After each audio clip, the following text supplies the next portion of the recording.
It always comes to this.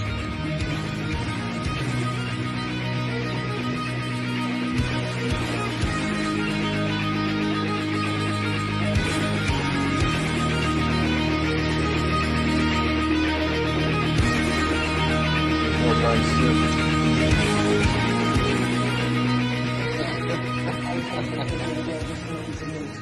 Back again to do another tattoo progress update today.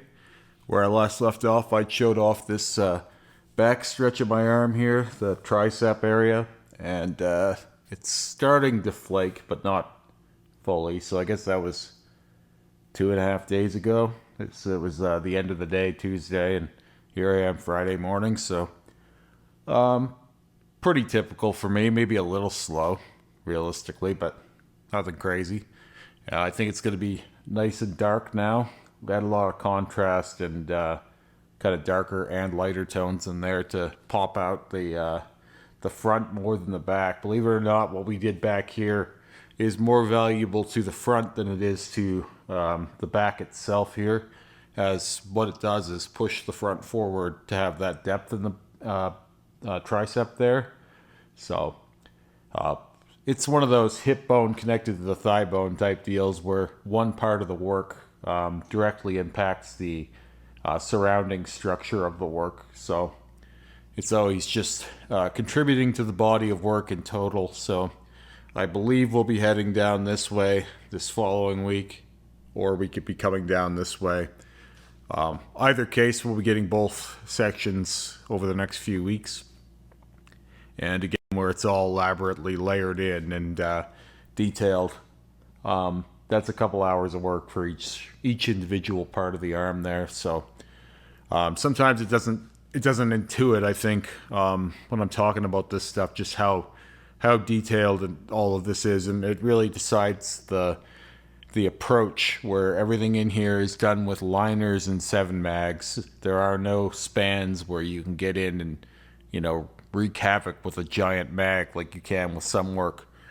For example, this sleeve here was done all with large mags. The smallest thing that was used really at any point was an 11 mag. There's some 7 mag lines in there, if that counts, but for all of the coloring in, it was all done with between the 15s and 49 mags for mostly everything. So, and there might be some sections that were 11 magged in, but it was all big mags. And when you do that, and there isn't as much detail, you save a lot of time.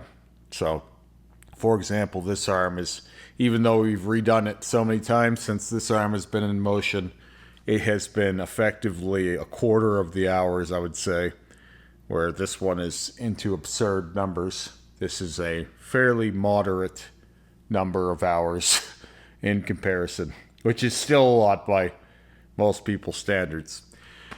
With all that said, I'll show off what we did this time. So, worked with Terry this week, and we did this whole section of my stomach here. All the tentacles got their effective second pass. This one was a full second pass, so that's completely passed over a second time. I don't mean just, not in total, I mean just for this version. Obviously, these things have been done. All of this is world records. Literally everything on me that you're looking at is world record quality. And it is by a long shot, too. No one on Earth has this amount of layers anywhere on their body. And that's going to come in direct focus in a moment. But, yeah, so this one was only about 10 minutes of work, believe it or not. This little guy up here. But that 10 minutes did a lot. It was just all in the brightest points and kind of framing it. This one was a full redo. We didn't need to redo the whole thing, but it was so small we may as well, kind of thing. This one was about 2 hours just because it was, full redo other than the black and white. Same thing, we didn't redo the black and white in any of these. They're already good enough. And you can only get so dark, and I really think that white can only get so white as well. So we didn't bother redoing the white, where they're already, and they were white anyway. Like even after the 3 years that we left them to sit, the white was fairly white. We did brush over all the white again in these, because we figured why not. But it doesn't really get past a certain point of brightness. And in saying that, you can get pretty bright, right? Like that's bright. That's as bright but different than negative space is. So you can get pretty light, but it's never going to be, once you get it to a point of saturation, it is the color it is, right? So, and then this one was about an hour, I would say, 45 minutes an hour. So I think we tattooed for around 3.5, 4 hours in total for all 4 of these, which is drastically improved over the first pass for these. This was a session on its own, and then these 3 tentacles were a session on their own. It was one of the longest sessions. So from there, now that these are pretty well glowing, and I don't expect them to fade back much, particularly this one needed a lot of work. It went in the worst, and this time it was still a bit of a struggle in some spots, but it took a lot better than last time. And I will just mention the red in the little eyeballs wasn't redone. So these are all healed over black. All of the little red eyeballs are healed over black. So, yeah, it was easier to get it in this second pass. Usually second pass color goes in easier than first pass. So, and more vibrant as well, obviously. With that said, the next session we're going to be doing some highlights on this one here and the little guy over here. I don't think that we really need to do that with the ones on the side. This one from last week, which is still a little dry. Should have lotioned that this morning. I'm like, you touch it, you're like, oh, I wasn't expecting that. And this guy over here, I don't think these ones are going to need any tweaks at all. If anything, it might be a quick 5-minute thing, but I actually don't believe we're going to need to do anything on them. I think they're good as they are on the first pass. Now, again, not first pass in general. Christ knows everything on my torso is between 10 and maybe even close to 40 layers in some sections. So we are into the absurdities of things everywhere that you're seeing. Some things that are coming up directly after the tentacles are finished. We're going to be doing my armpits again here in 2 weeks. We're going to do this one. And then in 3 weeks, we're going to do this one. Roughly. These numbers could change.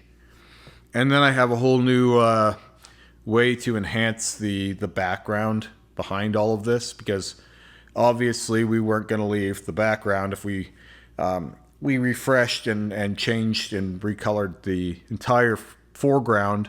I think it's worth doing something for the background while we're here. Again, not really because we need to, but we may as well make everything as good as we can. So that'll be 3 or 4 weeks from then, and then I want to do another pass on the color in here. Now that it's settled in for quite a long time, we can come in and that'll be the 4th pass. But again, that was all over top of color and black, and some of that color was already over black, and all of that color was already on multiple different colored versions of this eye. So it should be no surprise to anyone that when we're into, dozens of layers on something, that we would do another one and that it could benefit from another one. So, yeah, really happy with how all of this looks now. And I think that if I had told people what I had in mind for these from the start, no one would have believed it was doable, and they didn't. And they would probably just think I'm crazy. But here we are, persistence is everything. My patience, disciplined, and of course working with artists willing to learn and do their best was the path ahead. And you really do need people to go out on a limb for this stuff to be possible. It doesn't just become possible one day because it is. You have to have people willing to go out there and make it work. You have to have people willing to go out there and make this stuff possible. It's really the only way you're going to get there. It's not like you're just going to have like this light bulb go off one day when you're tattooing. Oh, you can do color over black now. No, that's not how that works. I was talking to a friend of mine recently, and it was like, I do believe this works, but I don't know if it worked in the 90s. And it's like, well, I don't know if that's the case or not. But the problem is no one was really giving a shit to try it, right? For example, if I was in the 90s, I would still be getting tattooed the way I am.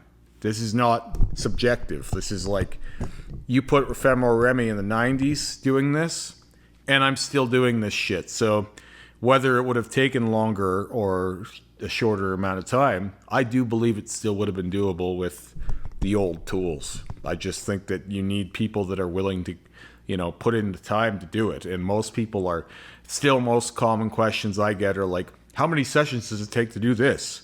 What color goes in easiest with the least effort? It's like, if you're looking for the least effort, don't bother with tattoos at all, first off. But if you are looking for the least effort, go get yourself some black and gray work. Don't bother with color, and certainly don't bother with color on black, because that's not a fast road, and it never will be. Or maybe it will be one day, but we're nowhere near there now. I don't know what kind of innovation it would take to make multi-layer bodysuits be a quick, snappy process. I don't personally recommend it. So I was talking about world records, and I don't believe I'm the most tattooed person in the world anymore. I know I am, and I know it's not even close. So I find it rather embarrassing that over 2 years ago I put in my application to Guinness, the official record, world record holders, and they finally just got back to me, and you should see the load of horse shit they came out with. They cannot establish that there's evidence that all of the multiple bodysuits that I sent them, and all of the clips of the work being done, and all the different various versions of things, and the at least 10 to 20 different versions of my bodysuit that I sent them, they can't confirm that they're correlated or that they're the same body that's gone through multiple layers. They can't confirm the amount of hours, even though I've got everything recorded. I keep track of all of this, guys. I know I've had 68 sessions on this sleeve, and there is no one with more documentation on the fucking planet than I have. I'll give you the cliff notes. Here's what I read. You don't have your full face tattooed, so we're not putting you in our book, because we can't make money off the freak show that is EphemeralRemy like we can Lucky Diamond Rich, or any of the other people with fairly shoddy work that are in that book. There's a lot of people in that book for various tattoo records that have a shitload of negative space and piss poor work overall that's, quite frankly, was never fully saturated. And for them to send me that horse shit, it's like they wiped their ass with what is no doubt the most tattooed person that's ever lived. And it was at that point that I figure, I don't think that we should take that seriously anymore. I don't think that Guinness should be seen as the authority, and it's probably the case in every single niche and every single subculture that there are records for, that they have very little to zero or less than zero idea what the fuck they're talking about. But my arm has more hours in it than some of their world record holders. Both of them do. But my left arm has half of Lucky Diamond Rich's total hours claimed. I'm not kidding about that. Just my left arm. If you talk about my torso and the layering that's in there, between my left arm and my front, I've had more hours on those sections of my body than Lucky Diamond Rich has over his entire body. And this is not my belief. This is reality. And it doesn't really matter to me whether that fake ass book agrees or not. It's a pack of lies. After I got, and I'll have the message they sent me in here, that they're fucking, they could finally be bothered to cough up a response. And it's just insane what they're implying. Like, as if that this is not all one person or something. It's like, you can see the transitions in the photos, you fucking donkeys. What do you think, I have doppelgangers running around? Or this is all just AI generated on me each time I have a fucking new suit? It's fucking preposterous what these boneheads think. No offense to the woman that sent me this letter. I'm sure it wasn't just her involved in the justification for this, but fucking bonehead. Get rid of this. Whoever decided this. It's fucking insane. All this stuff does is make people who are very, very young and don't have a whole lot of money rush to get their face tattooed full right away. That's all stuff like this does. And it may seem confusing what I mean by that. So it's like, if I had, sorry, fighting with my camera here. If I had my full face tattooed, right? Even if it was shoddy and poorly saturated, and you can see holidays and negative space all the way through it, it would make me look more freaky to people. And then they would probably go, oh, look at that guy. Of course he's the most tattooed guy ever. Whereas, because it's very obvious that I've chosen not to do the 2 hours of work that it would take to solidly pack my face and look like a fucking goblin, which, fair enough, if that's what you want, go for it. Because I haven't done that quite purposely, very obviously have chosen not to do that, I don't look freak show enough. You know, it's funny when we talk about the most tattooed people, you wouldn't believe how many times people bring up Black Alien Project. Black Alien Project doesn't even have a full saturation bodysuit. He's not even the fucking conversation. The only two people that I could see having that record realistically, if it wasn't me, would be Lily Lou. And beyond that, it's not even close. Like, it's seriously not even close. If you're going to have that title now, I know people who have had multiple bodysuits. And the people they have in there with these records these days are people who don't even have full color saturation or full black saturation. It's fucking beyond ridiculous. So I think we need to establish some new version of record keeping for this stuff, because it's just patently absurd. And you know, I'm going to keep doing my thing anyway, and this is part of why I know I'm the world record holder already. I have 2 sessions a week, every week, for more than a decade running. And I've, at times, been getting tattooed even more than that. And I believe that when I put the record in, a record application in back in 2022, I think by then it was a landslide already. So it will be continuing to become more embarrassing and absurd as time goes on, that they don't just concede defeat. The idea that they could actually say that they can't prove that that's the same person, that's essentially what they said. It's absolutely fucking insane. And it's like anyone paying any amount of attention could have looked at that and gone, oh, okay, we have this wrong. Give that guy the fucking record and yesterday. Fucking morons. Anyway, I'll be talking to you guys again next week when I have another session with Rick and then another session with Terry. And yeah, you heard it from me. I am the most tattooed person who's ever lived, and it doesn't make a fucking difference whether the Guinness Book of World Records gets their head out of their ass or not on the matter. Take care.